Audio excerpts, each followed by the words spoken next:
everybody. It's Seth Jones, Editorial Director of Landscape Management Magazine. Today I'm doing a 5 questions interview, being joined by my friend Noe Loarca. He is the president of Avanza Landscaping. Hey, Noe, how's it going? Doing extremely well, thank you. Hope everything's going well with you as well. Yeah, absolutely. Thanks for taking the time for these. These are always fun for me just to kind of, because sometimes we'll talk a little business, but we'll also talk a little, just get to know you type stuff.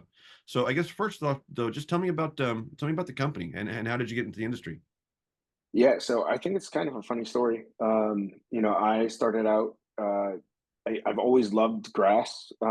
Unfortunately, I always make the joke that probably only Snoop Dogg knows grass better than I do. But so when I started working when I was 12, and I would ask my mom to take me to Home Depot so I could buy Scott's fertilizer, and I would try to do that because I always really liked grass.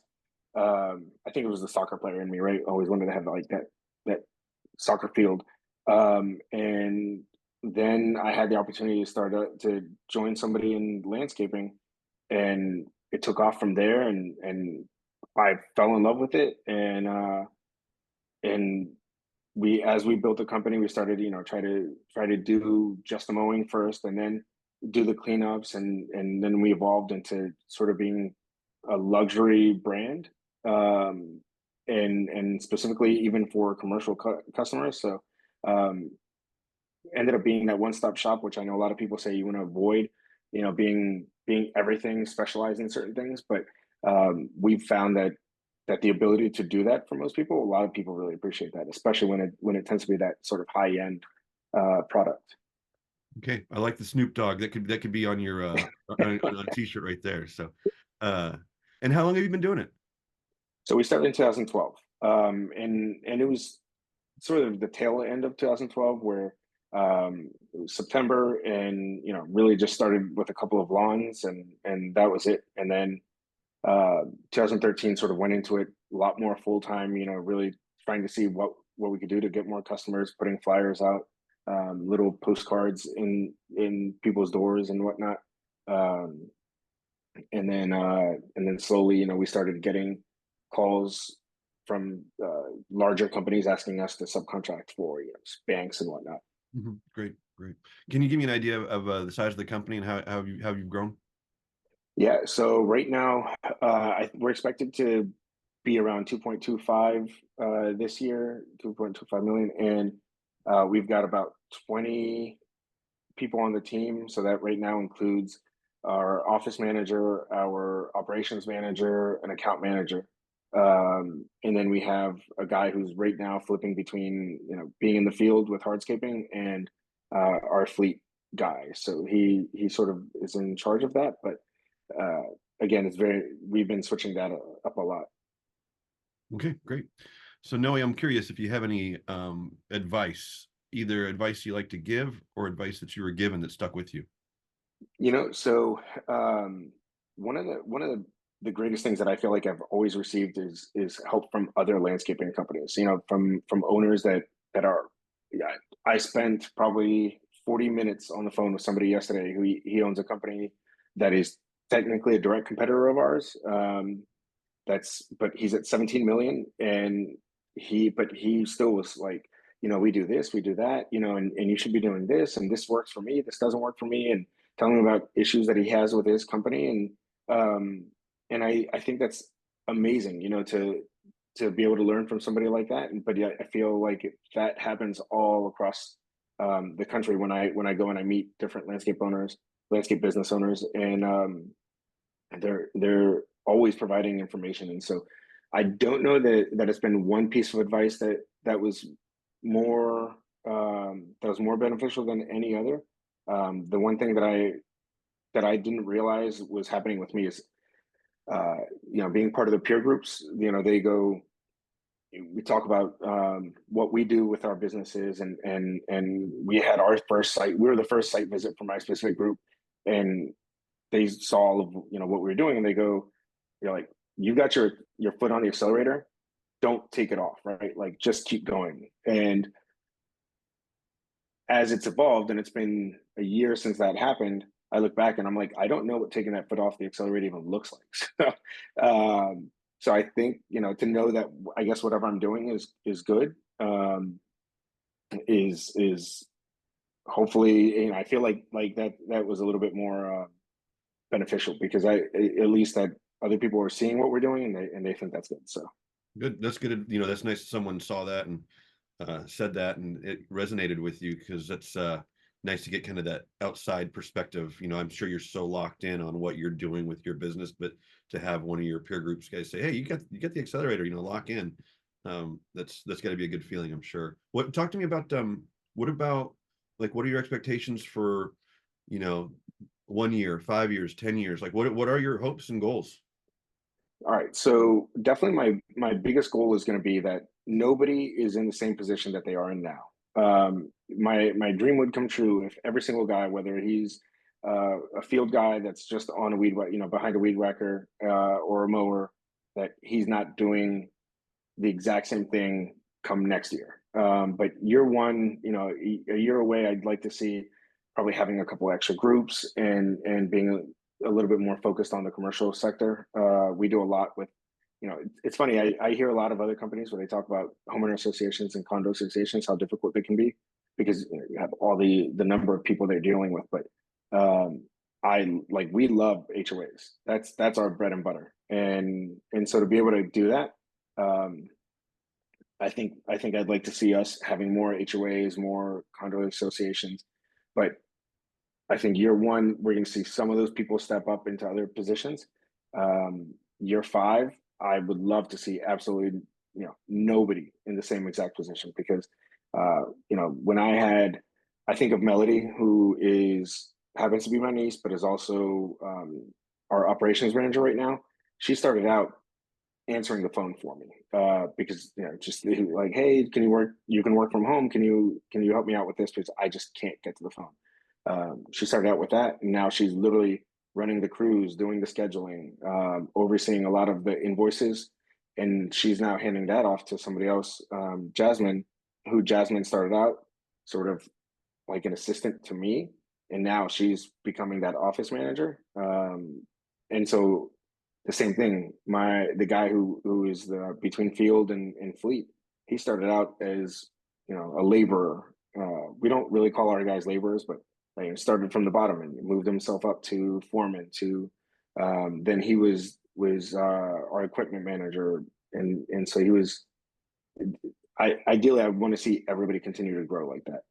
I actually get really disappointed when I see guys that they're like, "Nope, this is all I want to do. I don't want to do anything else." I'm like, "Come on, man! You deserve more." So, um, and then if we start looking further down, 10 years down the road, I I like to think that I'd have my son somehow. He's I've got a 5-year-old boy, and uh, I try to show him as much of the business as you can show any 5-year-old. But I'd love to have him at 15, maybe running a crew, maybe doing something on a crew in the summers, and maybe after school. I want him doing a lot more. My dream, I meet a lot of people that their goal is to grow the business and then sell it, and that's not a goal of mine at all. I'd love for my son to take it over, and we he goes all full into it.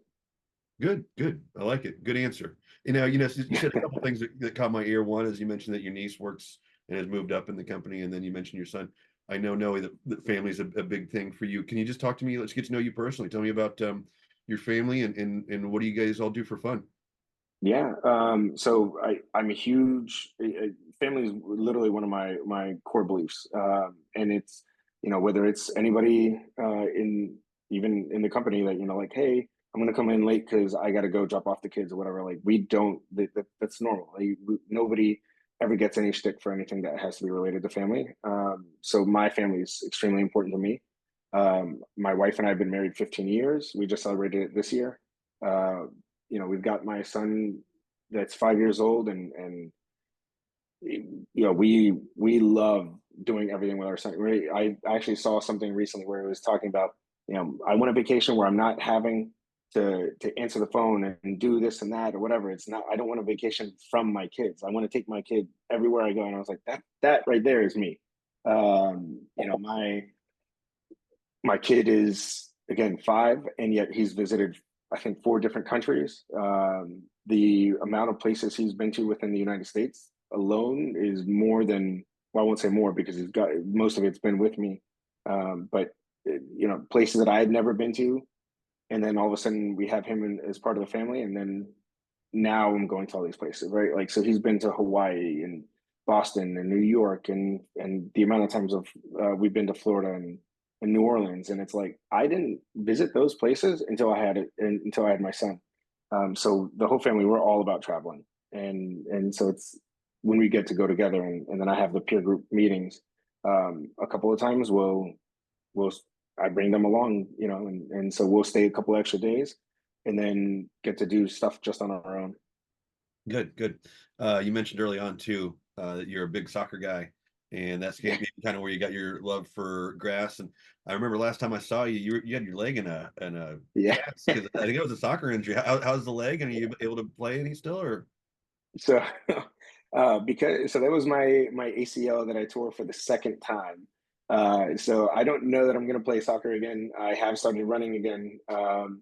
You know, and but the thing is you know, I keep talking about how family is so important, but my son absolutely loves soccer, loves playing it. So getting to be there with him and go to all of his games and now kicking around with him is amazing because it's funny. I would go to my soccer games and he would join me and he would just want to sit there on the side of the field, watch me play. And I'm like, you know, say, hey, your mom is going to go take you to go play. He's like, no, no, no, I want to go watch you play. I'm like, come on, man, like really? Yeah. And so that was sort of a dream come true. Then him playing soccer is a dream come true. And last year after I tore the ACL, like, you know, I wasn't able to even go run with him, let alone kick a ball with him. So it was really tough. Uh, but now that I'm able to, now it's I feel so much joy and happiness being able to do that with him. And you know, he's like, let's go play, and then he's kicking around a soccer ball around the house or taking it outside and always wants me to play with him. So it's super amazing. I you have no idea how how much happiness that brings me. Noe, we have that in common. And I do. I coached both my kids at soccer. My daughter just graduated high school, and my son's 13. But seeing him, my daughter, seeing her succeed on the soccer field, and seeing my son, have some success at seventh, eighth grade level, and he's in soccer camp right now and stuff like that. It's a thrill. I think when especially when you're the coach and you're holding the clipboard, you kind of try and not put too much expectations on your own kids, but then when they do good, it's like you quietly inside, you're just like, yes, that's what it's all about. Yeah, I don't know if I'll be able to coach him because so unfortunately, you know, I played pretty high competitive levels. My wife played she played basketball for her youth national team, so she was very competitive, and you know, even at 5, we're, you know, if he's not trying hard, we go into him a little bit hard. Good, And good. I think if I were coaching, I think, yeah. So we have to sit back, watch, and then after the game, we get to have those conversations. I think is a little bit better than Yep. me being on the side. Good, good. Let me ask you this: do you have a favorite tool to get the job done? Anything you want to brag to me about that you really enjoy working with? Yeah. So I mean, one of the key things for me is technology.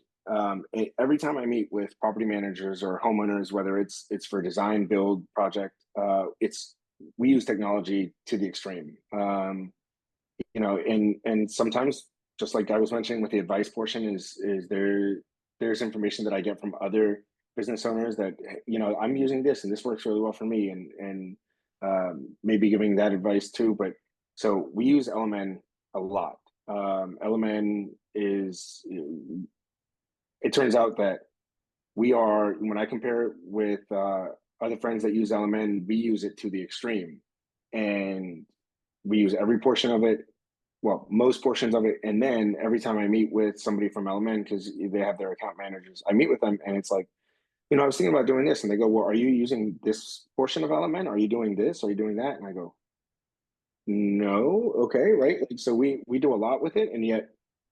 It, uh, and yet it's still not enough because it's very robust.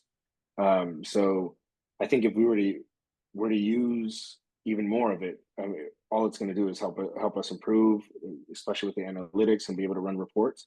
But you know, again, technology in general, people make appointments with us through Calendly. So we send them a calendar link. They go in, find an appointment time that works for them and for us. So there is no back and forth.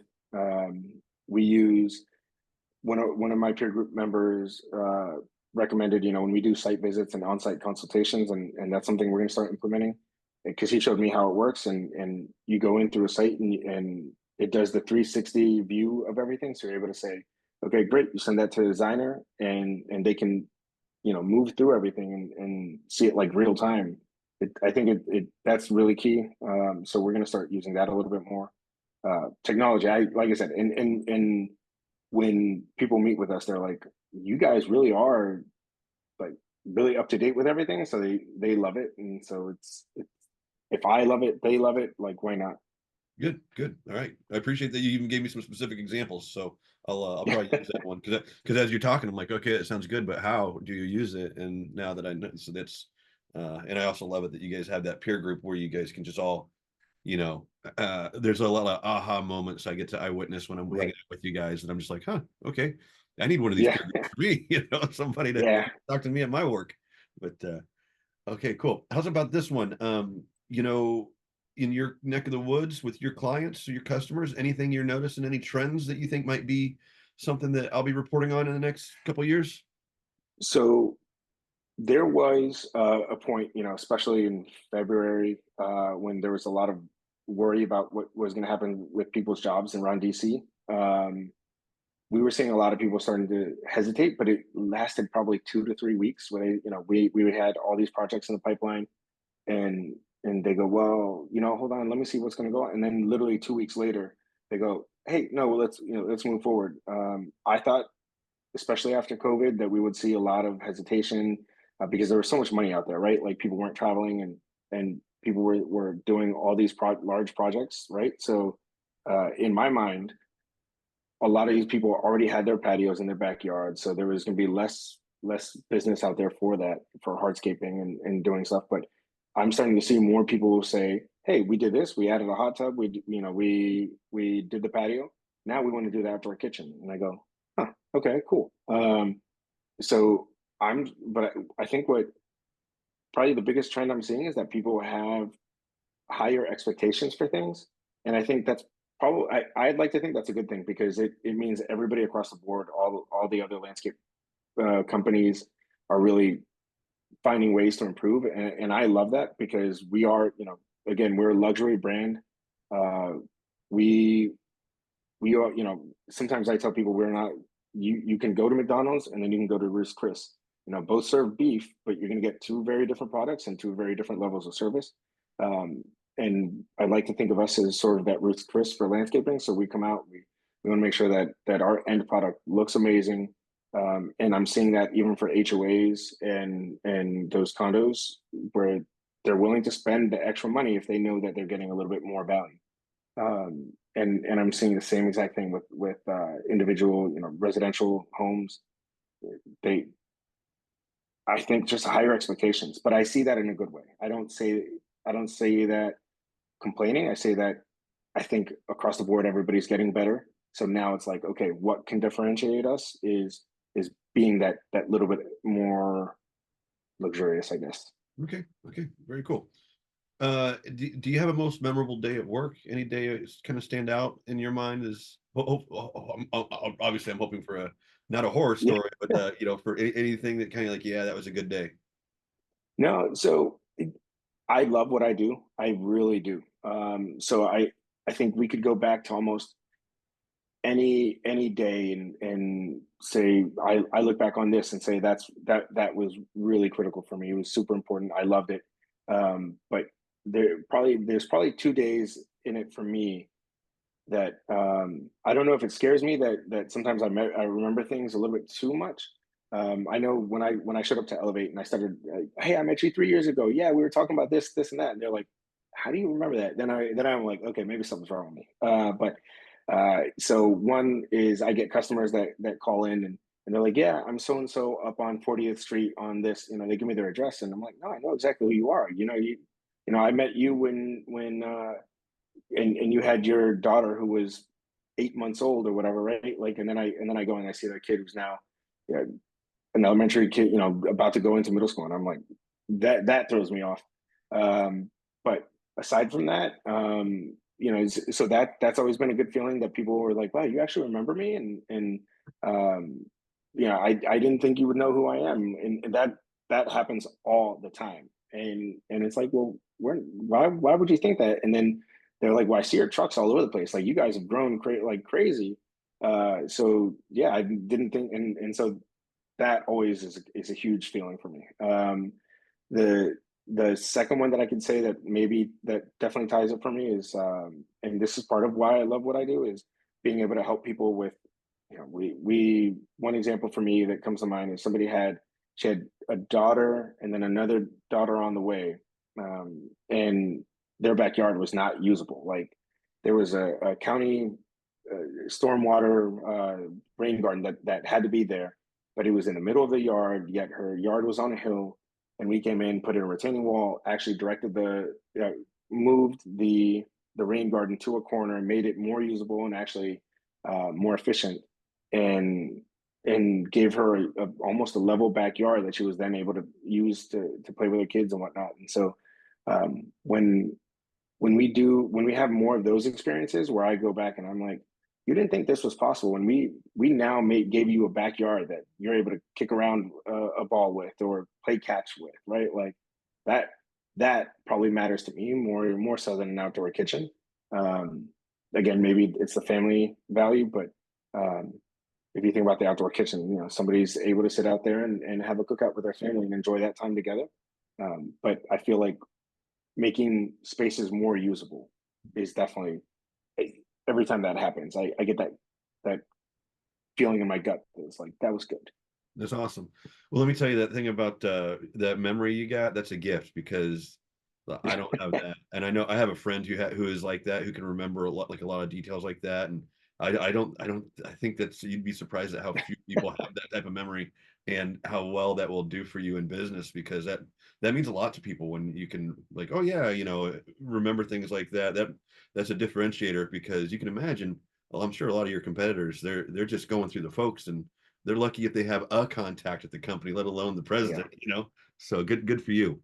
Um, Let me ask you about, we always like to talk about growth in the magazine, and I know that you're looking to grow, but what is there something that you see as like a key? Maybe it's from something you heard from your peer groups, or just something that that you want to do. But do you have any keys for growth? So be prepared for things to be lean. So one of the things that I've always felt, is I struggle with cash flow, I think. And then and that's probably the biggest thing that I got from one of the biggest things I got from my peer group, and especially was one of the moderators. So, like, from Grunder Landscaping, right now they've been growing amazingly, right? They I know Marty at one point said he wanted they stuck at $5 million for so many years, and then all of a sudden now they're aiming to get to 20, and it's been only a matter of a years that they decided to make that decision. But so Vince, who's one of his key guys, was telling me, when we're looking at things, and I'm like, man, why do I always feel like money's tight? Right? Like, I look at what we grew from last year to now, in terms of year to date. At this point last year, we were 50% less, and so to have 50% growth, I know a lot of people was like, they think that's crazy, but for us, I feel like every year it's always been 50% growth, year over year. And for that, I think too, when we look at that's buying new trucks, that's hiring more people, that's spending more time working on the back end stuff, that people don't always see. And so, so then you have to be prepared. You have to say, oh, hey, if you're okay with things being a little bit tighter in terms of finances, and you're prepared for that, great. I had somebody ask me, they said, well, if I want to start up my own business, what's the first thing you tell me? I said, be ready to be broke for several years. I know we didn't make any money at all for probably the first 5 or 6 years. Um, and so, but you sometimes got to stick to your guns and know that if you're going where you have your goal and you're on the way and you can sort of see it and feel it, and your books are telling me that, yeah, you're getting there, then it's all right. But just again, be prepared for some lean times, I think, is probably what I'd say, because Okay. money's always been I guess the obstacle for us. Hmm. Okay. Okay. Good advice. Well, Noah, you've given me tons of great content today. I always appreciate catching up with you and listening to you because you got some great insights on this business, and just want to say thank you. Thank you. Like I said, I mean, we talked, sort of touched on this before, but like, the landscaping industry has been so amazing, so much help from you guys and folks just across the country that have always been super helpful. So, like, anytime we can give back, I'm all for it. Awesome. Awesome. I appreciate that. So let me just go ahead and sign off with you real quick. Everybody, this is Noe Loarca. He is the president out of Avanza Landscaping. I'm Seth Jones, editorial director for Landscape Management Magazine. Thanks for watching us here on Landscape Management TV. Thank you, Noe. Thank you.